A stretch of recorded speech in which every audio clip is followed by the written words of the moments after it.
the next question here, with the limited amount of ice time available, so this person says 3 1.5 hour skates and roughly 80 skaters to assess at a minor Bantam level, what type of drills are you making sure you can run? Would you run any scrimmage? Cheers, hoping to check in after our practice tonight. Thanks for doing what you do. Thank you, Pat. That's from Pat Humphrey. Appreciate the kind words. I absolutely love battle drills in tryouts. That is one of my favorite things to do, is to put the kids in small areas and just kind of see who wants it more.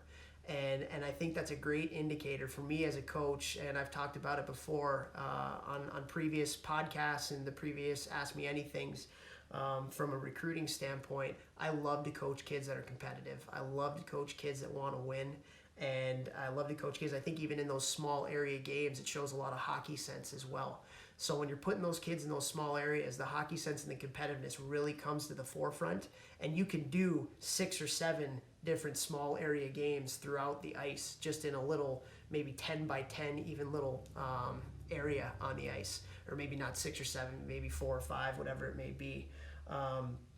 So that's something that I think is that you can do. I love watching scrimmages too, to be able to see how a kid can process the game, what his competitiveness is like in a game. I think you can find a lot out of those kinds of things too. And then other things that I like to do, I love to do line rush drills too.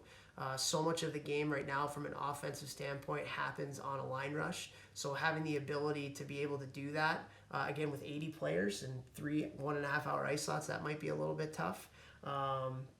But at the same time, being able to kind of process the game from a line rush standpoint is good. So I love small area compete games in tryouts. Love to see what the kids are made of when it comes to that.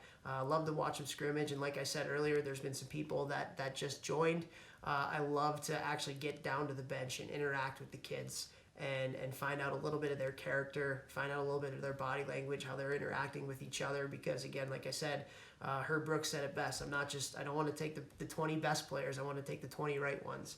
And I'll take a kid that might be a little bit less on the talent standpoint, but a little bit better on the character work ethic standpoint, over a kid that's a little bit higher on the talent, but a little bit lower from the character standpoint. I'll do that any day of the week when I'm building my team. So great question, Pat. Thank you very, very much for that.